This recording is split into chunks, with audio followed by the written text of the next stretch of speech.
अस्सलाम वालेकुम dear students. बच्चों आज हम chapter number 9 electrostatic and current electricity इसको कवर करेंगे वन शॉट में। और बच्चों ये दो चैप्टर्स हैं पुराने सिलेबस के हिसाब से, तो नए में उन्होंने दो चैप्टर्स इकट्ठे कर दिए हैं। तो उम्मीद करता हूँ कि हम इसको जल्दी से जल्दी कवर करेंगे। तो पहला टॉपिक है बच्चों इलेक्ट्रिक चार्ज। ये टॉपिक जस्ट इंफॉर्मेशन की हद तक था, तो मैंने कोशिश की है कि इसके मैक्सिमम पॉइंट कवर करूं। तो सबसे पहला है कि चार्ज जो होता है वो किसी भी मैटर की इंट्रिंसिक प्रॉपर्टी है। ये हमें नहीं पता कि अंदर से कहाँ से ये चार्ज जनरेट हो रहा है, बट ये अंदर से कहीं ना कहीं से ये जनरेट हो रहा है, इसलिए इसको हम क्या कहते हैं, इंट्रिंसिक प्रॉपर्टी। और ये अभी तक इसका ओरिजिन हमें पता नहीं लगा। आगे कहता है matter exist without charge. Matter charge के बगैर रह सकता है, जैसे कि न्यूट्रॉन। न्यूट्रॉन पे कोई चार्ज नहीं होता। इसी तरह से charge does not exist without matter. Charge matter के बगैर नहीं रह सकता। चार्ज को अगर किसी के ऊपर आना है तो वो मैटर के ऊपर आएगा, जैसे कि प्रोटॉन, जैसे कि हमारे पास इलेक्ट्रॉन। इनके मास हैं, ये जगह घेरते हैं, इनकी पर्टिकुलर इनका साइज़ है, वॉल्यूम है। तो ये मैटर की सारी टाइप्स को क्या करते हैं, कंडीशन को फॉलो करते हैं। और चार्ज हमारे पास फिर मैटर के बगैर नहीं रह सकता, लेकिन मैटर चार्ज के बगैर ज़रूर रह सकता है। चार्ज को क्यू से रिप्रेजेंट करते हैं, समटाइम स्मॉल क्यू से भी लिख देते हैं। तो इसके यूनिट क्या होते हैं, कूलम। फुल नेम लिखेंगे तो पहला लेटर स्मॉल और सिंबॉलिकली साइंटिस्ट के नेम पर कैपिटल सी लिख देंगे। तो कूलम किसके बराबर होता है, एम्पेयर सेकंड के। अगर हम करंट की डेफिनेशन से निकालें I is equal to q over t, तो क्यू इज इक्वल टू क्या होगा, आई और टी आपस में मल्टीप्लाई हो जाएंगे। तो क्यू इज इक्वल टू क्या बनेगा, I T. Q charge coulomb बन गया, और आई से एम्पेयर बन गया, टी से सेकंड बन गया। तो कूलम किसके बराबर होता है, एम्पेयर सेकंड के। तो ये आपने याद रखना है। अब बच्चों कूलम या चार्ज की जो डायमेंशन है, करंट की एम्पेयर की एम्पेयर ही रहेगी, करंट की एम्पेयर रहेगी, और सेकंड की टाइम रहेगी। तो ए टी उसकी क्या बन जाएगी, dimension. Charge on total charge जब किसी बॉडी के ऊपर आता है तो वो एन ई के हिसाब से आता है। या 1 ई होगा उस पर चार्ज, या 2 ई होगा, या 3 ई होगा। इस तरह से हमारे पास टोटल कितना चार्ज उस बॉडी पर आ सकता है, एन ई। तो ये हमारे पास जनरल फार्मूला है टोटल चार्ज क्वांटाइजेशन के हवाले से। एन की वैल्यू 1 2 3 कुछ भी हो सकती है। चार्ज मिनिमम जो इलेक्ट्रॉन पे निकाला गया वो हमारे पास 1.6 टेम्पा माइनस 19 निकाला गया बच्चों। तो यहाँ से बच्चों इसी फार्मूले से हम यहाँ पर एक और एमसीक्यूज़ करते हैं कि जब एक बॉडी अपने ऊपर 1 कूलम चार्ज लाती है, कितना, Q इज इक्वल टू कितना, 1 कूलम, तो कितने उसके अंदर इलेक्ट्रॉन ट्रांसफ़र होंगे। तो हम इसी फार्मूले से अगर N निकालते हैं तो E Q के नीचे क्या हो जाता है बच्चों, डिवाइड। चार्ज 1 कूलम रखा, E की वैल्यू 1.6 टेम्पा माइनस 19 हो गई। जैसे ही 1 पर इसको डिवाइड किया तो ये आंसर आ गया 6.25। 10 की पावर 18 इलेक्ट्रॉन्स ट्रांसफ़र होते हैं 1 कूलम चार्ज अगर कोई बॉडी अपने ऊपर लेकर आती है। यानी आप एक कूलम को एक इलेक्ट्रॉन तो सवर नहीं कर सकते, एक कूलम के अंदर इतने इलेक्ट्रॉन ट्रांसफ़र होंगे हमारे पास। तो इसी फार्मूले को बच्चों हम क्या कहते हैं, क्वांटाइजेशन ऑफ चार्ज। क्योंकि यहाँ पर फिक्स वैल्यूज़ आ रही हैं, 1 2 3 4 फिक्स वैल्यूज़ आ रही हैं, क्वांटाइज वैल्यू आ रही हैं। 1.1 नहीं आ रहा, 1.2 नहीं आ रहा, 2.9 नहीं आ रहा, 3.2 नहीं आ रहा। यानी ये डिस्क्रीट और फिक्स वैल्यूज़ हैं, इसलिए इसमें क्वांटाइजेशन ऑफ चार्ज होल्ड करती है। Law of conservation of charge भी होल्ड करना चाहिए। टोटल चार्ज एक जगह पर होगा तो अगर उसके बाद भी अगर वो चार्ज एक दूसरे से सेपरेट हो जाते हैं तो उनका चार्ज का कंजर्वेशन लॉ भी हर जगह क्या होना चाहिए, ओबे। टाइप्स कौन कौन सी है, पॉजिटिव चार्ज होता है, नेगेटिव चार्ज। पॉजिटिव चार्ज को प्रोटॉन कहते हैं, नेगेटिव चार्ज को बच्चों हम इलेक्ट्रॉन कहते हैं। इसी तरह से हमारे पास आइंस भी हो सकते हैं, और कई टाइप्स हो सकती है हमारे पास चार्जेस की। बेसिकली जो टाइप्स हैं वो पॉजिटिव नेगेटिव नेचर के हवाले से है। अब बच्चों इनके दरमियान फोर्सेस पाई जाती हैं, पॉजिटिव पॉजिटिव के दरमियान रिपल्शन, नेगेटिव नेगेटिव के दरमियान रिपल्शन, पॉजिटिव नेगेटिव के दरमियान अट्रैक्शन। यानी सेम चार्जेस रिपेल करेंगे और अपोजिट चार्जेस क्या करेंगे, अट्रैक्ट करेंगे। नेक्स्ट बच्चों वेरी इंपॉर्टेंट टॉपिक हमारे पास आ जाता है जो कि कूलम लॉ है। ये एमडी कैट, ई कैट और कंपटीशन एग्ज़ाम में बहुत इंपॉर्टेंट है। इस पर मल्टीपल डायमेंशंस में क्वेश्चन पूछे जा सकते हैं। सबसे पहले साइंटिस्ट का नेम है चार्ल्स कूलम। इसने 1874 के अंदर ये लॉ पेश किया था। ये एक मिलिट्री साइंटिस्ट था, इंजीनियर था हमारे पास।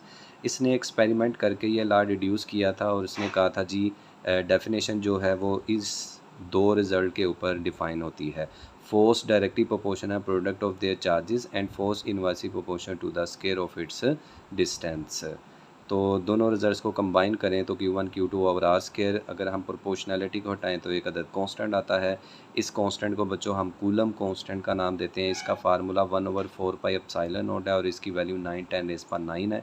इसका जो यूनिट है न्यूटन मीटर स्क्वायर पर कूलम स्क्वायर है और ये वैल्यू MCQs के हवाले से बहुत इंपॉर्टेंट है और आगे हम इसको इस्तेमाल भी करेंगे। अब बच्चों इस के की जगह पर उसका फार्मूला अगर लगाएं तो ये फार्मूला, इस के की जगह पर उसकी वैल्यू लगा दें तो ये फार्मूला, किसी भी तरह से वो आपको MCQs पूछ सकता है। अब बच्चों इसमें एक ई नोट आ रहा है। ई नोट को हम कहते हैं परमिटिविटी ऑफ फ्री स्पेस। क्या कहते हैं इसको? परमिटिविटी ऑफ फ्री स्पेस, या बच्चों इसको हम क्या कहते हैं? वैक्यूम कहते हैं। तो इसकी बहुत ही स्मॉल वैल्यू होती है 8.85 10⁻12 और जो यूनिट होंगे वो के का, अगर हम फार्मूला देखें तो के का ई नोट के साथ इन्वर्स है। जो के यूनिट होंगे वही उल्टे करके ई नोट के यूनिट बना सकते हैं। तो ये न्यूटन है, ये हो गया पर न्यूटन, मीटर स्क्वायर है per metre square, coulomb per metre square है, कूलम पर स्क्वायर है तो यहाँ पर कूलम पॉजिटिव में स्क्वायर आ जाएगा। अब बच्चों सवाल पैदा होता है, ये साइड इंफॉर्मेशन से लिया गया है कि हमारे पास जो सवाल है वो है does N force exist between charge and अनचार्ज bodies. क्या चार्ज और अनचार्ज बॉडी के दरमियान में फ़ोर्स एग्जिस्ट करती है? यस करती है। तो एक पॉजिटिव चार्ज मैं लेके आया हूँ और एक न्यूट्रल चार्ज लेके आया हूँ, अनचार्ज बॉडी लेके आया हूँ।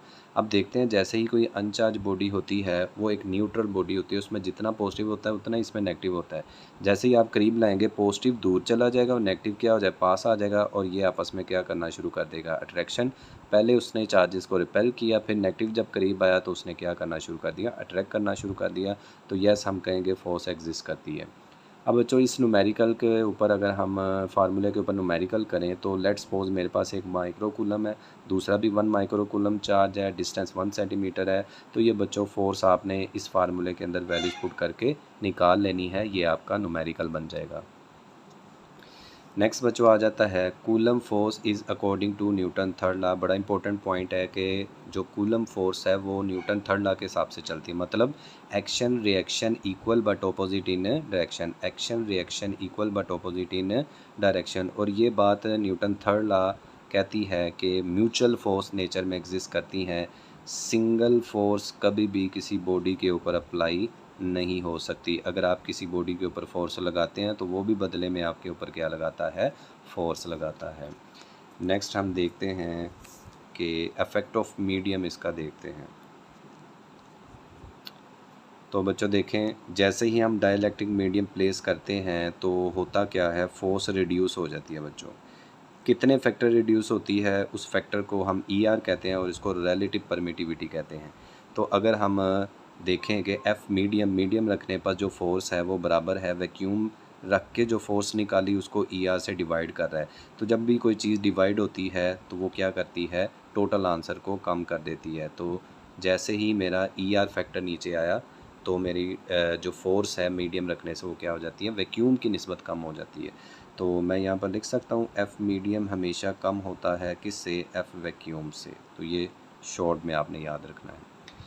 अब बच्चों हमारे पास वैक्यूम के लिए जो रिलेटिव परमिटिव की वैल्यू होती है वो 1 होती है। एयर के लिए इसकी वैल्यू होती है 1.0006, मतलब नियरली इक्वल टू वैक्यूम और एयर दोनों की तकरीबन सेम होती है, थोड़ा बहुत फ़र्क है। जर्मीनियम की ER की वैल्यू होती है 16। प्लेक्सी ग्लास के लिए ER की वैल्यू होता है 2। जो टेफ्लॉन ट्रांसफार्मर ऑयल है और वाटर है उसके लिए इसकी कॉरस्पॉन्डिंग वैल्यू 2.1 होती है। अब बच्चों अगर हम इस फार्मूले पर डाटा आपको प्रोवाइड कर दें तो आप इस पर न्यूमेरिकल सॉल्व कर सकते हैं। अगर मैं वैक्यूम की फ़ोर्स बता दूं 90 न्यूटन है और ER वैल्यू 3 बता दूं तो जैसे ही हम वैक्यूम में 90 और नीचे 3 पुट करते हैं तो इसका आंसर 30 न्यूटन आ जाता है। अब आप देखें मीडियम की फ़ोर्स 30 है और वैक्यूम की फ़ोर्स 90 है, तो मीडियम की फ़ोर्स कम हो जाती है वैक्यूम की फ़ोर्स से। अगर बच्चों मैं इसको रिवर्स कर दूँ, रिवर्स करने का मतलब क्या है? अगर मैं कहूँ जी कि मैं वैक्यूम को हटाकर डाइलेक्ट्रिक ला रहा हूँ तो फोर्स कम होगी, लेकिन अगर मैं कहूँ कि मैं डाइलेक्ट्रिक को हटाकर दोबारा वैक्यूम ला रहा हूँ तो फोर्स क्या होगी? ज़्यादा हो जाएगी। ठीक है। नेक्स्ट बच्चों आ जाता है इलेक्ट्रिक फील्ड। इलेक्ट्रिक फील्ड होता है force per unit charge. Force per unit charge, force को चार्ज पे डिवाइड करेंगे तो जो क्वांटिटी आएगी वो इलेक्ट्रिक फील्ड होगी। ज़ाहिर सी बात है, फील्ड एक एजेंसी है जो उसी तरह की कोई चीज़ अगर उसमें आ जाए तो वो उसको क्या करती है, या तो दूर भगाती है या पास लाती है। उस एजेंसी को हम क्या कहते हैं, इलेक्ट्रिक फील्ड कहते हैं। तो इलेक्ट्रिक फील्ड होता है force per unit charge. Force लगी किस पे, चार्ज पे लगी, तो इसका मतलब है वहाँ पर इलेक्ट्रिक फील्ड है। अगर फोर्स नहीं लग रही चार्ज के ऊपर तो इलेक्ट्रिक फील्ड नहीं है। तो यहाँ से बच्चों इलेक्ट्रिक फोर्स का हम फार्मूला निकाल लेते हैं। क्यू ई के साथ मल्टीप्लाई हो जाएगा तो ये इलेक्ट्रिक फोर्स का फार्मूला आ चुका है। अगर इस पर न्यूमेरिकल करें तो बच्चों 10 न्यूटन फोर्स है, 2 कूलम चार्ज है। तो बताएं ई की वैल्यू कितनी है, तो आपने इसके ऊपर फार्मूले में वैल्यूज पुट करके इसको सॉल्व कर लेना है। ये अब आपने खुद करना है। यूनिट है न्यूटन पर कूलम, न्यूटन पर कूलम, न्यूटन पर कूलम। न्यूटन बच्चों किसके बराबर होता है, किलोग्राम मीटर पर सेकंड स्क्वायर। आगे कूलम होता है एम्पेयर सेकंड, कूलम होता है एम्पेयर सेकंड। तो कूलम के ऊपर -1 है तो एम्पेयर के ऊपर भी -1 आएगा, सेकंड के ऊपर भी। सेकंड से सेकंड कंबाइन हो जाएगा तो ये बनेगा किलोग्राम मीटर S-3 और एम्पेयर -1 वैसे ही। तो बच्चों अगर आपको ये इन टर्म्स ऑफ बेस अगर आपको पता है इलेक्ट्रिक फील्ड के यूनिट का, तो आप यहाँ से डायमेंशन भी बना सकते हैं। तो ये हो जाएगी M मीटर की L, S-3 है तो T-3, एम्पेयर की एम्पेयर ही रहती है, करंट की एम्पेयर डायमेंशन होती है। अब बच्चों यहाँ पर ये है बेसिक फार्मूला। अब यहाँ पर कंडीशनल फार्मूला है कि अगर हम इसको पॉइंट चार्ज पे अप्लाई करें तो इसका फार्मूला है E = KQ/R²। KQ/R², ये फार्मूला याद रखना है। यानी डिस्टेंस के साथ इलेक्ट्रिक फील्ड का स्केयर के साथ रिलेशन है। तो याद रखना है बच्चों, अगर हम सिंपल इन्वर्स वाली क्वांटिटीज़ लेते हैं तो उसका ग्राफ ये होता है इन्वर्स वाली का, और अगर हम स्केयर वाली लेंगे तो वो थोड़ा सा डीप चला जाता है। तो बस नेचर एक जैसी होती है, बस वो स्टिपनेस उसकी ज़रा, कर्वनेस उसकी ज़रा बढ़ जाती है स्केयर में। तो ये ग्राफिकल भी रिप्रेजेंटेशन आपको कंपटीशन एग्ज़ाम में पूछी जा सकती है। नेक्स्ट बच्चों आ जाता है हमारे पास टॉपिक इलेक्ट्रिक फ्लक्स। फ्लक्स होती है तादाद। तो डेफिनेशन है number of electric field lines passing through the area element. Number of electric field line passing through area element, कितनी लाइनें कितने एरिया से गुजरती हैं उसको हम क्या कहते हैं, इलेक्ट्रिक फ्लक्स। इस वक्त इलेक्ट्रिक फ्लक्स है 3, इस शेप के अंदर से 3 लाइनें गुजर रही हैं। इसको बच्चों हम इस तरह से भी डिफ़ाइन कर सकते हैं, scalar and dot product of electric field intensity and vector area. इनका यहाँ से भी डिफ़ाइन किया जा सकता है। तो डॉट प्रोडक्ट ओपन करते हैं तो EA cos ऑफ थीटा आ जाता है।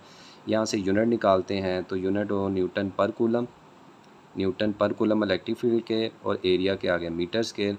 तो अगर हम रीअरेंज करें तो आपको ऐसे पूछे जाएंगे न्यूटन मीटर स्केयर पर कूलम, इस फॉर्मेट में आपको देगा। बाकी आगे पीछे भी किया जा सकता है। तो बच्चों न्यूटन की जगह पर अगर मैं न्यूटन की वैल्यू लगा दूँ और मीटर स्केयर बच्चों वैसे ही आ गया, C-1 की जगह एम्पेयर सेकंड आ जाएगा। तो सारा कंबाइन करें तो किलोग्राम वैसे ही M1 है, M2 है, M3 बन जाएगा। S1 है -1, S-2, S-3 बन जाएगा, एम्पेयर वैसे ही आ जाएगा। तो किलोग्राम से M बन गई डायमेंशन, M³ से L³ बन गई, S-3 से T-3 बन गई, एम्पेयर वैसे ही आ गई, तो ये डायमेंशन भी आ गई। अब बच्चों अगर ये न्यूमेरिकल वैल्यूज़ मैं आपको दे दूँ, इलेक्ट्रिक फील्ड इंटेंसिटी 10 है, एरिया 2 है, थीटा 30 डिग्री है, तो वो इलेक्ट्रिक फ्लक्स फाइंड करें तो आपने ये डाटा इसमें पुट करके इसको सॉर्ट आउट कर लेना है। आगे बच्चों इसके 2 केसेस आते हैं, एक मिनिमम फ्लक्स होता है और एक मैक्सिमम फ्लक्स। तो पहले हम मैक्सिमम फ्लक्स को देखते हैं। मैक्सिमम फ्लक्स में आप देख रहे हैं कि जो मेरा वेक्टर एरिया है और जो मेरी इलेक्ट्रिक फील्ड लाइन है, दोनों की डायरेक्शन सेम है। तो यहाँ पर एंगल 0 आएगा। जब मैं यहाँ पर 0 पुट करूँगा, इस फार्मूले में 0 पुट करूँगा तो हमारे पास इसका cos 0 का आंसर क्या आ जाएगा, 1। तो डेट्स वाई हमारा मैक्सिमम फ्लक्स यहाँ से आ चुका है EA। और मिनिमम फ्लक्स क्या होगा, मिनिमम फ्लक्स में देखें इलेक्ट्रिक फील्ड इस तरफ जा रही है, लेकिन मेरा प्लेन कुछ इस तरह से पड़ा हुआ है कि वो 90 डिग्री बना रहा है। cos 90 बच्चों क्या होता है, 0। तो हमारा आंसर क्या आ जाएगा, 0। तो फ्लक्स मिनिमम शो हो रहा है। आगे आ जाता है electric flux through close surface. तो ये फार्मूला याद रखना है कि phi E = 1/ε0 time the charge enclose. ये जो चार्ज आपने यहाँ पर रखना है, ये वो लेना है जो किसी शेप के अंदर होगा और उससे लाइनें बाहर क्रॉस करके आ रही होंगी, ये उसका फ्लक्स है क्लोज शेप का, ठीक है। ये जो फ्लक्स है क्लोज शेप का, ये डिपेंड करता है किसके ऊपर, चार्ज के ऊपर और मीडियम के ऊपर, चार्ज के ऊपर और मीडियम के ऊपर। ये डिपेंड नहीं करता शेप और ज्योमेट्री। तो मैं इसकी एग्जांपल आपको देता हूँ। ये आपको यहाँ पर नज़र आ रहा है एक चार्ज एक बॉक्स के अंदर बंद है। अगर मैं इसको एक स्फीयर में बंद कर दूँ तब भी उतनी ही लाइनें गुजरी हैं, 1 2 3 4 5 6। ये स्फीयर और स्क्वायर बॉक्स, इन दोनों का फ्लक्स कितना है, 6 ही है। इसका भी फ्लक्स 6 है और स्फीयर का भी 6 है। यानी फ्लक्स शेप के चेंज होने से तादाद चेंज नहीं हुई। तो ये does not depend upon shape और ज्योमेट्री। गॉसेस लॉ की डेफिनेशन क्या है, total electric flux is equal to the 1 over epsilon और time the total charge enclosed. तो ये मैंने वर्डिंग में बोली है, आपको वहाँ पर ग्रीन बॉक्स के अंदर ये डेफिनेशन मिल जाएगी। फार्मूला आपने ज़हन में रखना है और हम इसको सॉल्व करेंगे। आगे आ जाता है बहुत ही important concept, electric potential. Electric potential gravitational potential भी होता है, बट वो आपके सिलेबस का हिस्सा नहीं है, ना आपको पढ़ाया गया, बट आपने यहाँ से इलेक्ट्रिक पोटेंशियल देखना है। इलेक्ट्रिक पोटेंशियल होता है work done per unit charge. जैसे आपने इलेक्ट्रिक फील्ड पढ़ी, फोर्स पर यूनिट चार्ज, ये है इलेक्ट्रिक पोटेंशियल, ये work done per unit charge है। और ये किसको समझने के लिए टॉपिक इंट्रोड्यूस करवाया गया, इलेक्ट्रिक फील्ड को समझने के लिए इंट्रोड्यूस करवाया गया। तो ये है electric potential difference, work done per unit charge. तो वर्क की जगह पर एनर्जी भी रखा जा सकता है, तो ये फार्मूला आ जाएगा।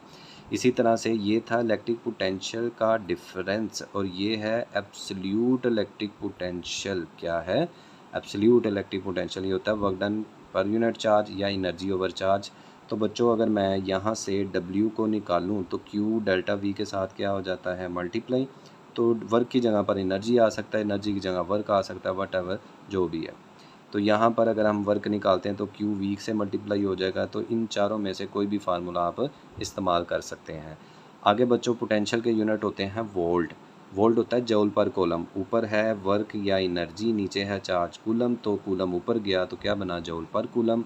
जूल बराबर होता है न्यूटन मीटर, और न्यूटन की आपको पता है ये वैल्यू होती है, और मीटर वैसे ही आ गया। कूलम की जगह एम्पेयर सेकंड आ गया, ऊपर -1 था तो दोनों के ऊपर -1। जब मैंने मीटर को मीटर से कंबाइन किया तो ये बन गया, एस को एस से कंबाइन किया तो -3 बन गया, A-1 वैसे ही। यहीं से आप इसकी क्या रख सकते हैं, डायमेंशन। किलोग्राम से M, मीटर से L, ऊपर स्केयर है तो स्केयर, S से T, ऊपर -3 है तो -3, एम्पेयर का एम्पेयर, ऊपर -1 है तो -1। तो ये बच्चों आपने डायमेंशन भी याद रखनी है। नेक्स्ट बच्चों आ जाता है electric field as a potential gradient. तो इलेक्ट्रिक फील्ड बराबर होता है नेगेटिव ऑफ पोटेंशियल ग्रेडियंट के, किसके, नेगेटिव ऑफ पोटेंशियल ग्रेडियंट के। अब बच्चों यहाँ पर हम पोटेंशियल ग्रेडियंट को लिखते कैसे हैं, minus delta v over delta r से, या delta v over delta d से। Potential with respect to distance, जब भी कोई क्वांटिटी डिस्टेंस में मेजर होगी उसको हम ग्रेडियंट कहेंगे। Rate of change of time के लिहाज से नहीं कहेंगे, ये रेट ऑफ चेंज है डिस्टेंस के लिहाज से, इसलिए इसका पर्टिकुलर नाम है ग्रेडियंट। अगर बच्चों मैं पोटेंशियल की जगह पर टेम्परेचर कर दूंगा डिस्टेंस के लिहाज से, तो ये मेरा टेम्परेचर ग्रेडियंट बनेगा। ठीक है, टेम्परेचर ग्रेडियंट। तो ये फार्मूला आपने याद रखना है। यहाँ से इलेक्ट्रिक फील्ड के एक और यूनिट आ रहे हैं, वोल्ट पर मीटर। वोल्ट पर मीटर इलेक्ट्रिक फील्ड के हमने एक यूनिट पढ़े थे न्यूटन पर कूलम्ब, और दूसरे इसके अभी पढ़े हैं वोल्ट पर मीटर। दोनों बराबर हैं, दोनों ही सेम है, दोनों ही एक ही फार्मूले के हैं। तो 2 यूनिट है, इनको याद रखना है MCQs के वाले से। इलेक्ट्रोएन्सीफालोग्राफी, ECG फुल फॉर्म है इलेक्ट्रोएन्सीफालोग्राफी। ये ब्रेन की एक्टिविटी के बारे में बताता है, और एक इलेक्ट्रिक पोटेंशियल वहाँ पर जनरेट करता है, जिसको हम डिटेक्टर के ज़रिए डिटेक्ट करते हैं, इलेक्ट्रिकल सिग्नल जनरेट करता है। इलेक्ट्रॉन वोल्ट, इलेक्ट्रॉन वोल्ट बच्चों एनर्जी का यूनिट है, बट ये छोटा यूनिट है। तो 1 इलेक्ट्रॉन वोल्ट में कितनी वैल्यू होती है, 1.6 × 10⁻19 जूल होती है। तो आप ये रिलेशन भी कह सकते हैं, relation between small unit and large unit, या relation between electron volt and joule. आगे आ जाता है इलेक्ट्रिक करंट। करंट होता है बहाव, किसी चीज़ का बहना। तो बहने को वाटर भी बहता है, बहने को एयर भी बहती है, बहने को हमारे पास इलेक्ट्रिक चार्ज भी बहते हैं। तो अब हमारे पास यहाँ पर कौन सी चीज़ बह रही है, तो यहाँ पर इलेक्ट्रिक है, तो इसका मतलब इलेक्ट्रिक चार्ज बह रहा है। तो इलेक्ट्रिक चार्ज के बहाव को क्या कहते हैं, इलेक्ट्रिक करंट कहते हैं। तो rate of flow of electric charge I = क्या होता है, Q/T। तो यूनिट हमारे पास करंट के एम्पेयर होता है, फुल फॉर्म में पहला लेटर स्मॉल होता है। एम्पेयर किसके बराबर होता है? कूलम पर सेकंड। देखें ऊपर कूलम है, नीचे सेकंड है, सेकंड ऊपर जाएगा तो क्या बनेगा? Coulomb per second. करंट की डायमेंशन होती है एम्पेयर, ए जो उसका यूनिट है वही उसकी डायमेंशन है। आगे बच्चों ये टॉपिक थोड़ा सा करंट वाला लेंथी है, इसको ज़रा फिर भी आपने देखना है। आगे बच्चों हमारे पास आ जाता है thermal velocity and drift velocity. Thermal velocity होती है टेम्परेचर की वजह से जो वायर के अंदर एटम्स पड़े हैं या जो इलेक्ट्रॉन्स हैं उनकी जो वाइब्रेशन चल रही होती हैं, और उस वजह से इलेक्ट्रॉन जो फ्री हो जाते हैं, इलेक्ट्रॉन जो फ्री होते हैं उनकी जो रैंडम मोशन है उनको थर्मल वेलोसिटी कहते हैं। लेकिन जो बैटरी लगाने से, पोटेंशियल डिफरेंस देने से या इलेक्ट्रिक फील्ड प्रोवाइड करने से जो हमारे पास इलेक्ट्रॉन के अंदर वेलोसिटी आती है उसको हम क्या कहते हैं? ड्रिफ्ट वेलोसिटी कहते हैं। क्या कहते हैं? ड्रिफ्ट। और इसकी बच्चों वैल्यू होती है 10⁻³ मीटर पर सेकंड, और इसको हम 10⁻³ को मिली भी कह सकते हैं, तो 1 मिलीमीटर पर सेकंड कह सकते हैं। और ये 7 किलोमीटर पर सेकंड होती है। इसकी वैल्यू पुरानी बुक पर थी, नई बुक में नहीं है। नेक्स्ट आ जाता है ड्रिफ्ट वेलोसिटी हमेशा थर्मल वेलोसिटी से क्या होती है? कम होती है। Sources of current. Sources of current मतलब फ्री इलेक्ट्रॉन के जो मोशन है उसको हम क्या कहेंगे? करंट। जहाँ पर फ्री इलेक्ट्रॉन है वहाँ पर हमारे पास क्या है? करंट है। तो बैटरी और सेल से हमें ये इलेक्ट्रॉन्स मिल सकते हैं, करंट मिल सकता है, जनरेटर से करंट मिल सकता है, सोलर सेल से करंट मिल सकता है, थर्मोकपल से मिल सकता है, इन सब से हमें करंट मिल सकता है। आगे आ जाता है बच्चों चार्ज कैरियर्स। जो बैटरी है वो बच्चों क्या करती है? इलेक्ट्रिकल केमिकल एनर्जी को इलेक्ट्रिकल एनर्जी में कन्वर्ट करती है। सोलर सेल लाइट एनर्जी को इलेक्ट्रिकल एनर्जी में बनाता है। जनरेटर मैकेनिकल एनर्जी को electrical energy, thermocouple heat energy को इलेक्ट्रिकल एनर्जी में। अब बच्चों यहाँ पर सोर्सेज ऑफ चार्ज कैरियर के हवाले से देख लें। गैस के अंदर जो चार्ज कैरियर्स होते हैं वो फ्री इलेक्ट्रॉन्स हैं प्लस आइंस हैं। इसके अलावा हमारे पास जो लिक्विड होते हैं उनके अंदर भी पॉजिटिव नेगेटिव क्या होते हैं? आयंस अवेलेबल होते हैं करंट के कैरियर के तौर पर। और इसी तरह से सॉलिड के अंदर क्या होते हैं? उसमें भी फ्री इलेक्ट्रॉन्स होते हैं। और इसी तरह से हमारे पास सेमीकंडक्टर आते हैं। सेमीकंडक्टर में क्या होते हैं? होल्स होते हैं प्लस क्या होते हैं? इलेक्ट्रॉन्स होते हैं। तो ये सोर्सेज ऑफ करंट का भी आपको पता होना चाहिए कि कैरियर, चार्ज कैरियर का पता होना चाहिए कि किस में कौन से कैरियर मौजूद हैं। आगे आ जाता है बच्चों शॉर्ट सा रिव्यू। एसी और डीसी में क्या फ़र्क है? एसी एक फ्लक्चुएटिंग करंट है। फ्लक्चुएशंस इसके अंदर होती हैं, वेरिंग मैग्नीट्यूड होती है, मैग्नीट्यूड चेंज होती है, डायरेक्शन चेंज होती है। देखें करंट बढ़ा, कम हुआ, डायरेक्शन चेंज किया, बढ़ा, कम हुआ, तो ये फ्लक्चुएटिंग करंट है। बट यहाँ पर एक कांस्टेंट मैग्नीट्यूड और वन डायरेक्शन वाला करंट क्या होता है? फ्लो करता है। इसकी कोई चेंजिंग वैल्यूज़ नहीं होती, कोई फ्लक्चुएशन नहीं होती। इसकी फ्रीक्वेंसी एसी की होती है 50 हर्ट्ज़ और इसका टाइम पीरियड होता है 0.02 सेकंड, मतलब 2% सेकंड होता है। और इसमें फ्रीक्वेंसी क्या होती है? ज़ीरो, क्योंकि कोई फ्लक्चुएशन नहीं। तो फ्रीक्वेंसी होता है 1/टाइम, तो 1/0 क्या हो जाता है? इन्फिनिटी। तो ये बात आपने याद रखनी है। नेक्स्ट बच्चों आ जाता है इलेक्ट्रिक करंट थ्रू कंडक्टर। तो बच्चों इसके दो फार्मूले हैं, एक चार्ज निकालने का और एक करंट निकालने का। ये याद रखना है, इसमें अगर वैल्यूज़ दे तो आपको पता होना चाहिए। पैरामीटर्स का पता कर लें कौन कौन से क्या है। ये नंबर ऑफ़ इलेक्ट्रॉन्स हैं, ये चार्ज ऑन इलेक्ट्रॉन है, ये एरिया ऑफ वायर है, ये चार्ज की वेलोसिटी है। Number of electron, charge on electron, area of wire, और यहाँ पर लेंथ ऑफ क्या होगा? कंडक्टर होगा। आगे बच्चों आ जाता है हमारे पास ओहम लॉ। ओहम लॉ की बच्चों दो फॉर्म्स आपको नज़र आएंगी। एक है करंट डायरेक्टली प्रोपोर्शनल वोल्टेज या वोल्टेज डायरेक्टली प्रोपोर्शनल करंट, दोनों ही ठीक हैं। अगर हम इस रिलेशन से देखें तो यहाँ पर जो कांस्टेंट आता है वो 1/r होता है, और यहाँ पर जो कांस्टेंट 1/r होता है इसी को हम कंडक्टेंस कहते हैं। तो 1/r अगर कांस्टेंट है तो r उधर i की तरफ जाके मल्टीप्लाई होगा, तो ये हो जाएगा v = IR, या इस फॉर्म में आपको इसको लिखेंगे। अगर मैं v प्रोपोर्शनल i लिखूँगा तो डायरेक्ट जो कांस्टेंट आएगा वो रेजिस्टेंस है। अगर इस रिलेशन में देखें तो 1/r कांस्टेंट है, इधर देखें तो वो r कांस्टेंट है। दोनों ही डेरिवेशन ठीक है, आप जो मर्ज़ी कर लें। आगे बच्चों एक क्वांटिटी इसमें जो कांस्टेंट आता है वो है रेजिस्टेंस। रेजिस्टेंस होती है रुकावट, ऑपोजिशन, हिंड्रेंस, जो किसकी होती है? वायर के लैटिसेस की होती है। किसको फ़्लो करने में ये पेश करता है? टू फ्लो ऑफ इलेक्ट्रॉन्स के रास्ते में ये रुकावट होती है, इसको रेजिस्टेंस कहते हैं। अगर हम यहाँ से रेजिस्टेंस निकाल लें तो आई वी के नीचे क्या हो जाता है, डिवाइड। अब आपको लग रहा होगा कि ये रेजिस्टेंस वोल्टेज और करंट पे डिपेंड करता है, तो ऐसा नहीं है। ये रेजिस्टेंस ना वोल्टेज पे डिपेंड करती है ना करंट पे करती है। किस पे करती है वो अगला टॉपिक हम डिस्कस करेंगे। यूनिट रेजिस्टेंस के होते हैं ओहम, तो इसको हम ओमेगा से लिखते हैं। ऊपर है वोल्टेज तो वोल्ट, नीचे करंट है तो एम्पेयर, एम्पेयर ऊपर चला गया तो वोल्ट पर एम्पेयर। तो बच्चों वोल्ट की अगर आपको डायमेंशन याद है तो एम्पेयर की साल लगा के इसको -2 कर दें तो यही आपकी डायमेंशन बन जाएगी किसकी, रेजिस्टेंस की। नेक्स्ट आ जाता है, बड़ा इंपॉर्टेंट टॉपिक है, इसके अंदर शॉर्ट क्वेश्चन बेशुमार हैं, एमसीक्यूज बेशुमार हैं।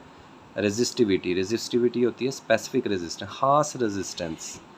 Resistance of 1 metre cube wire, हमने वॉल्यूम या हम बच्चों क्या कहते हैं, साइज़ को क्या कर देते हैं, फिक्स कर देते हैं। ले भी बच्चों इसकी डेरिवेशन रेजिस्टिविटी की करने के लिए हमें देखना पड़ेगा। मैंने शुरू में कहा था कि इस टॉपिक में कि रेजिस्टेंस वोल्टेज और करंट पे डिपेंड नहीं करती, तो फिर रेजिस्टेंस किस पे डिपेंड करती है। रेजिस्टेंस लेंथ ऑफ वायर पे करती है, एरिया ऑफ वायर पे डिपेंड करती है। लेंथ के वो डायरेक्टली है और एरिया के वो क्या है, इन्वर्सली है। अगर लेंथ बढ़ाएंगे तो रेजिस्टेंस बढ़ेगी, अगर एरिया बढ़ाएंगे तो रेजिस्टेंस क्या होती है, कम होती है। इन दोनों रिजल्ट्स को कंबाइन करें तो R proportional L over A, proportionality हटाएं तो एक other constant L over A वैसे ही आ गया। अगर बच्चों मैं रेजिस्टिविटी निकालता हूँ तो एरिया आर से ज़रब होगा और एल आर के नीचे क्या होगा, डिवाइड। तो देखें एरिया आर से मल्टीप्लाई हो गया और एल आर के नीचे डिवाइड हो गया, तो रेजिस्टिविटी का फार्मूला आ गया। अब बच्चों यहाँ से इसके यूनिट निकालते हैं। रेजिस्टेंस के यूनिट क्या होते हैं, ओहम। एरिया के होते हैं मीटर स्क्वायर, नीचे लेंथ के मीटर, मीटर से मीटर कैंसिल तो ओहम मीटर हमारा आ गया। अब ओहम की डायमेंशन अगर आपको आती है तो साथ मीटर की डायमेंशन भी आ जाएगी। अगर मैं एल को एल की पावर से ऐड करता हूँ तो ये M L cube T -3a-2, तो आपको पिछली डायमेंशन याद होगी तो आप अगली डायमेंशन याद कर सकते हैं या निकाल सकते हैं बच्चों। आगे बच्चों आ जाती है कंडक्टेंस। कंडक्टेंस होती है रेसिप्रोकल ऑफ रेजिस्टेंस। बड़ी आसान सी डेफिनेशन है। ये रुकावट है और ये क्या है, एबिलिटी है टू फ्लो करने की। ये रोकती है और ये एबिलिटी पैदा करती है फ्लो करने की। तो रेजिस्टेंस के यूनिट होते हैं ओहम, तो ओहम ऊपर जाके हो जाएगा ओहम इनवर्स। इसको ओहम इनवर्स पढ़ते हैं और इसको बच्चों क्या पढ़ते हैं, मोहो सिंबल को ही उल्टा कर देना। ये ऐसे है और ये उल्टा कर दिया, और इसी को बच्चों हम क्या कहते हैं, साइमन भी कहते हैं। आगे आ जाती कंडक्टिविटी। कंडक्टिविटी रेजिस्टिविटी का उल्टा है। कंडक्टेंस रेजिस्टेंस का उल्टा है, टेंस है तो रेजिस्टेंस भी यूज़ हो रही है। कंडक्टिविटी है तो इसमें जो है क्वांटिटी वो रेजिस्टिविटी यूज़ होगी। तो रेजिस्टिविटी के यूनिट थे ओहम मीटर, ओहम ऊपर जाके इन्वर्स हो गया, मीटर भी ऊपर इन्वर्स। ओहम इन्वर्स मोहो बन गया, मीटर इन्वर्स वैसे ही मोहो बन गया, साइमन मीटर इन्वर्स वैसे ही। कोई भी यूनिट आपसे पूछा जा सकता है। आगे बच्चों याद रखना है कि रेजिस्टेंस हमने कहा था लेंथ और एरिया पे डिपेंड करती है। एक और चीज़ है जिसके ऊपर डिपेंड करती है और रेजिस्टेंस है टेम्परेचर के ऊपर डिपेंड करती है। याद रखना है इसको। जैसे ही मैं टेम्परेचर बढ़ाता हूँ मेरी रेजिस्टेंस क्या हो जाती है, बढ़ जाती है। टेम्परेचर बढ़ाता हूँ मेरी रेजिस्टिविटी क्या हो जाती है, बढ़ जाती है। और इसका रेसिप्रोकल अगर कम करेंगे तो कम हो जाएगी। नेक्स्ट डेफिनेशन आती है थर्मल कोएफिशिएंट ऑफ रेजिस्टेंस या रेजिस्टिविटी। एक ही डेफिनेशन है बट आपने रेजिस्टेंस और रेजिस्टिविटी के वर्ड को रिप्लेस करना है। तो इसकी डेफिनेशन है फ्रैक्शनल चेंज इन रेजिस्टेंस पर केल्विन। 1 केल्विन टेम्परेचर राइज करते ही हमारी रेजिस्टेंस में जितना फ्रैक्शन में चेंज आता है उसको अगर पैमाइश करते हैं तो उस क्वांटिटी को हम क्या कहते हैं, टेम्परेचर कोएफिशिएंट। ये सिंपली ये बताता है कि टेम्परेचर का रेजिस्टेंस के साथ ताल्लुक़ क्या है, डायरेक्ट है या इनवर्स है। अब बच्चों देखें ऊपर भी और रेजिस्टेंस है, नीचे रेजिस्टेंस है और साथ टेम्परेचर है, तो ओहम से ओहम कैंसिल हो जाएगा, टेम्परेचर ऊपर जाके इन्वर्स हो जाएगा, केल्विन इन्वर्स हो जाएगा। और केल्विन को हम लिखते हैं थीटा से डायमेंशन में, तो थीटा इन्वर्स हो जाएगी। आगे आ जाती है इलेक्ट्रिकल पावर। पावर होती है rate of doing work, rate of doing work, rate of doing work, rate of doing work. तो ये हमारे पास इसकी डेफिनेशन है। अब ये फार्मूला तो हमारा बेसिक फार्मूला है, यहाँ से हमने इसको ट्रांसफॉर्म किया, बनाया करंट इलेक्ट्रिसिटी के लिए। तो P इज़ इक्वल टू होता है वोल्टेज इंटू करंट, यानी product of voltage and current is equal to क्या होती है, पावर। बच्चों मैं अगर v is equal to I R लगा देता हूँ इसकी जगह पर, तो i से i मल्टीप्लाई होकर आई स्केयर आर बन जाएगा। तो अगर मैं i की वैल्यू निकालूँ तो क्या होता है v स्केयर ओवर आर। जब मैं इधर इस करंट में लगाता हूँ v स्केयर ओवर क्या बनेगा आर स्केयर, क्योंकि करंट का स्केयर है ना बच्चों। तो ये v ओवर आर जब बनेगा v square over R square, बाहर क्या पड़ा हुआ है आर, एक आर कैंसिल हो जाएगा, तो v स्केयर ओवर आर। तो ये रिलेशन याद रखने हैं। ये रिलेशन सीरीज़ के लिए अप्लाई की होता है और ये किसके लिए अप्लाई होता है, पैरेलल सर्किट के लिए। नेक्स्ट बच्चों हमारे पास आ जाता है electromotive force and terminal potential difference. तो ईएमएफ होता है बच्चों सोर्स और पोटेंशियल डिफरेंस उसका इफ़ेक्ट है। सोर्स हमेशा रहता है, इफ़ेक्ट तब मिलता है जब उसको हम ऑब्ज़र्व करना चाहते हैं। ईएमएफ होता है बच्चों वो पोटेंशियल डिफरेंस जो सेल के अंदर होता है। टर्मिनल पोटेंशियल डिफरेंस होता है जो सेल के बाहर का होता है। यानी अगर मैं आपके सामने यहाँ पर डायग्राम बना दूँ, ये पॉजिटिव नेगेटिव, ये पॉजिटिव नेगेटिव, तो जो अंदर का डिफरेंस है वो ईएमएफ है और जो बाहर का डिफरेंस है वो आपका टर्मिनल पोटेंशियल डिफरेंस है। तो जब हम अंदर देखेंगे तो चार्ज जाएगा लो से हाई। जब लो से हाई होता है तो एनर्जी गेन करता है और एनर्जी डिलीवर होती है, ट्रांसफ़र होती है अंदर। बाहर देखें हमारा जो चार्ज होगा, इलेक्ट्रॉन जो होगा वो पॉजिटिव चार्ज जो होगा, सॉरी कन्वेंशनल करंट देखते हैं हम, वो हाई से कहाँ जाएगा, लो जाएगा, हाई से लो, और अंदर होता है लो से हाई। अंदर एनर्जी ट्रांसफ़र की जाती है केमिकल एनर्जी के ज़रिए और बाहर वो एनर्जी डिसिपेट कर दी जाती है। फार्मूला दोनों का बच्चों क्या है, सेम, और यूनिट भी दोनों के क्या है, सेम। यहाँ से ईएमएफ और टर्मिनल पोटेंशियल के दरमियान रिलेशन बनाया गया थ्रू आईआर। आर क्या है, इसको हम कहते हैं इंटरनल रेजिस्टेंस। ये सेल के अंदर होती है और बहुत ही स्मॉल होती है, लेकिन हम इसको सम टाइम निगलेक्ट कर देते हैं, सम टाइम निगलेक्ट नहीं करते। तो v इधर आ जाए तो e इधर चला जाए, तो टर्मिनल पोटेंशियल डिफरेंस का ईएमएफ के साथ ये भी रिलेशन इस्तेमाल होता है। आगे बच्चों इस फार्मूले के 3 केसेस हैं। पहला केस है हमारे पास कि करंट ड्रा किया जाए। जब करंट निकालते हैं तो ये फैक्टर बड़ा हो जाता है, ये कांस्टेंट रहता है ईएमएफ। आप बाज़ार से 10 वोल्ट का सेल लाएँ, 5 वोल्ट का सेल लाएँ, 3 वोल्ट का सेल लाएँ, तो ईएमएफ तो फिक्स है हर बार, करंट ही नहीं कर रहा है ना उससे। तो ये वाला फैक्टर जब बड़ा होगा तो ये कांस्टेंट में से माइनस होगा, तो ये वैल्यू को कम कर देगा, तो वीटी कम हो जाएगा ई से। जब करंट नहीं ड्रा होता तो करंट या तो ज़ीरो होता है, या हम कहते हैं कि इंटरनल रेजिस्टेंस अगर ज़ीरो है, तो उस केस में अगर ये सारा ज़ीरो हो गया तो वी और ई आपस में क्या हो जाते हैं, इक्वल हो जाते हैं। आगे हमारे पास केस नंबर 3 है, जब मैं चार्जिंग करता हूँ, क्या करता हूँ बच्चों, चार्जिंग करता हूँ, उस सूरत में टर्मिनल का वोल्टेज ईएमएफ से क्या हो जाता है, ज़्यादा। यानी टर्मिनल बाहर जो वोल्टेज है वो अगर ज़्यादा होगा तो अंदर के वोल्टेज से तो करंट अंदर जाएगा ना बैटरी के, तभी चार्ज होगी बैटरी। और बैटरी तब करंट निकालती है जब अंदर का वोल्टेज ज़्यादा हो और बाहर का करंट वोल्टेज क्या हो, कम हो।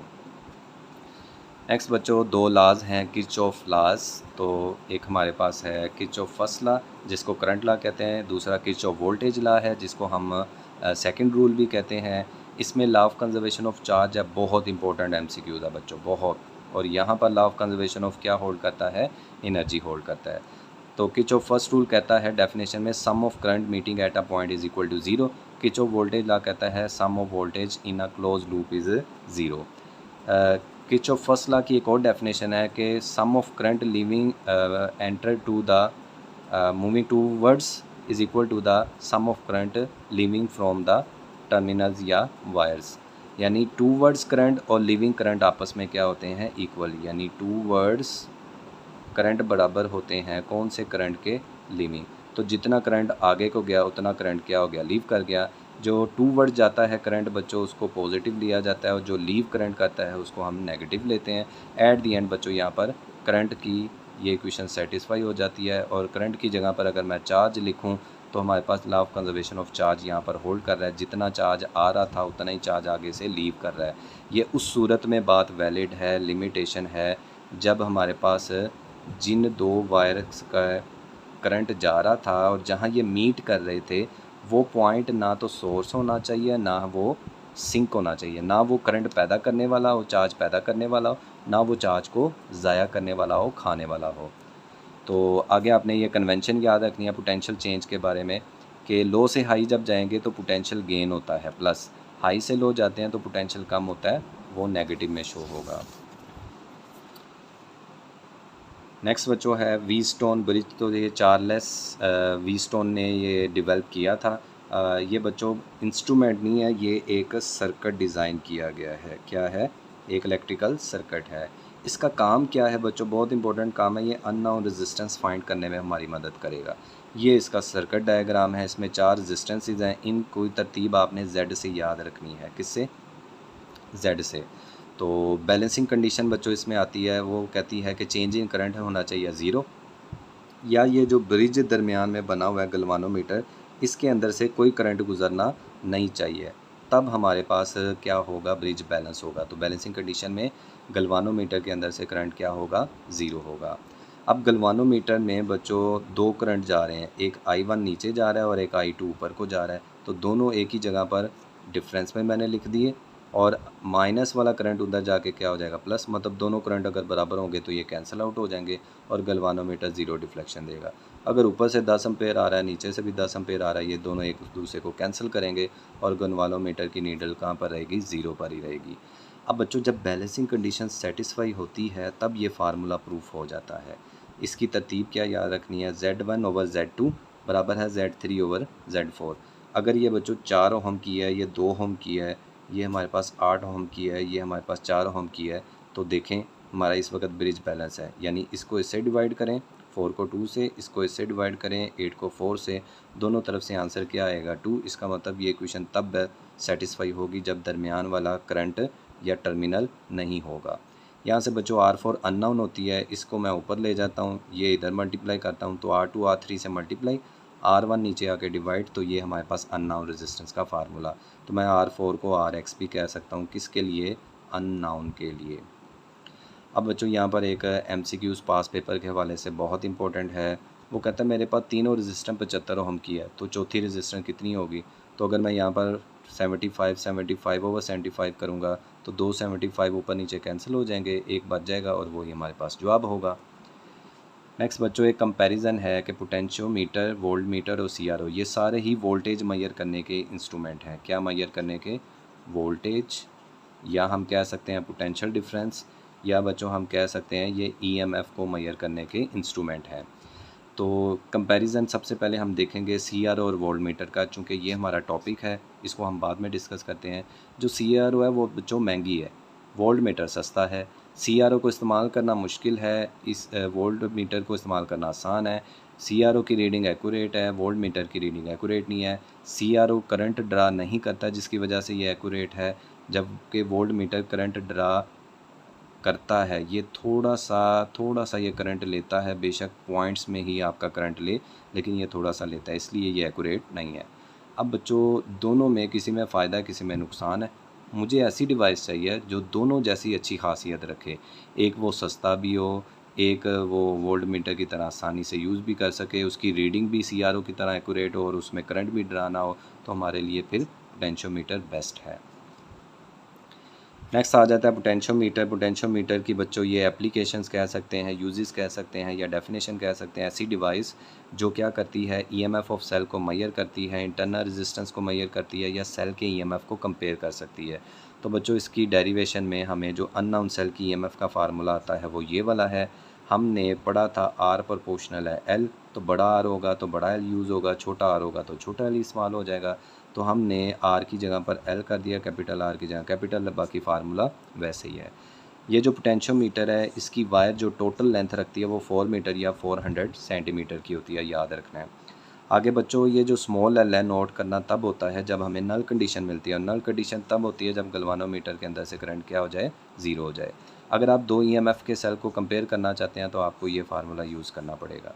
अब इसमें 2 अलग अलग सेल लगा के डिवाइस में, सर्किट में, और हम पहले E1 के लिए L1 कंडीशन को नोट करेंगे गलवानोमीटर के करंट 0 करके, फिर E2 को नोट करेंगे, फिर रेशो डिवाइड करेंगे। जो भी इंफॉर्मेशन आएगी वो हम बता देंगे, 2 गुना ज़्यादा है, आधी है, जो भी है वैल्यूज़ हो तो हम इस पर न्यूमेरिकल कर सकते हैं। नेक्स्ट है थर्मिस्टर। थर्मिस्टर बच्चा होता है heat sensitive register. Heat sensitive, ये हीट को सेंस करता है। मोस्टली थर्मिस्टर बच्चों नेगेटिव वाले हैं, ज़्यादा इस्तेमाल इंडस्ट्री में इनका है। पॉजिटिव वाले भी अवेलेबल हैं, लेकिन मोस्टली MCQs आ सकता है कि मोस्टली थर्मिस्टर कौन से हैं, आप बताएंगे नेगेटिव हैं बच्चों। पॉजिटिव वाले भी अवेलेबल। शेप्स इनकी कौन कौन सी होती है, ये बीड्स नुमा, दाने नुमा, रोड नुमा और ये वाशर्स नुमा क्या होती हैं, थर्मिस्टर्स होती हैं। एप्लीकेशन क्या काम करती हैं, वोल्टेज को तकसीम कर सकती हैं, वोल्टेज ज़्यादा है तो कम भी इसमें से ले सकते हैं डिवाइड करके। टेम्परेचर सेंसर जो कि हीट सेंसिटिव रजिस्टर की डेफिनेशन को ही फुलफ़िल कर रहा है। आगे बच्चों आ जाती है light dependent resistance, light depend करने वाली रजिस्टर, एलडीआर इसको पढ़ते हैं। ये कहता है कि जो इंटेंसिटी है वो रेजिस्टेंस की क्या होती है, इन्वर्स होती है। जब दिन होता है तो हमारी इंटेंसिटी ज़्यादा हो जाती है जिससे हमारी रेजिस्टेंस क्या हो जाती है, कम। और जब नाइट आती है तो हमारा इंटेंसिटी क्या हो जाता है, शिद्दत लाइट की कम हो जाती है और हमारा रेजिस्टेंस क्या हो जाता है, ज़्यादा। यानी इंटेंसिटी के साथ रेजिस्टेंस चेंज हो रही है। ये लाइट सेंसर के तौर पर स्ट्रीट लाइट में हम इसको इस्तेमाल करते हैं, ठीक है। उसके बाद कैमरा एक्सपोजर कंट्रोल, कैमरा का जो एक्सपोजर है उसको कंट्रोल करने के लिए, वोल्टेज डिवाइडर के लिए। अब वोल्टेज डिवाइडर के आपने दो पढ़ ली हैं, एक हमारे पास एलडीआर है वोल्टेज डिवाइडर के तौर पर, एक बच्चों थर्मिस्टर है वोल्टेज डिवाइडर के तौर पर, एक पोटेंशियोमीटर भी है वोल्टेज डिवाइडर मीटर के ऊपर, और एक बच्चों डिवाइस और भी है उसको रियोस्टैट कहते हैं, वो आपके सिलेबस से निकल चुका है। तो बेस्ट ऑफ लक, चैनल को सब्सक्राइब कर दीजिएगा ताकि आने वाली आपको वीडियोस मिलती रहे। अल्लाह हाफिज़।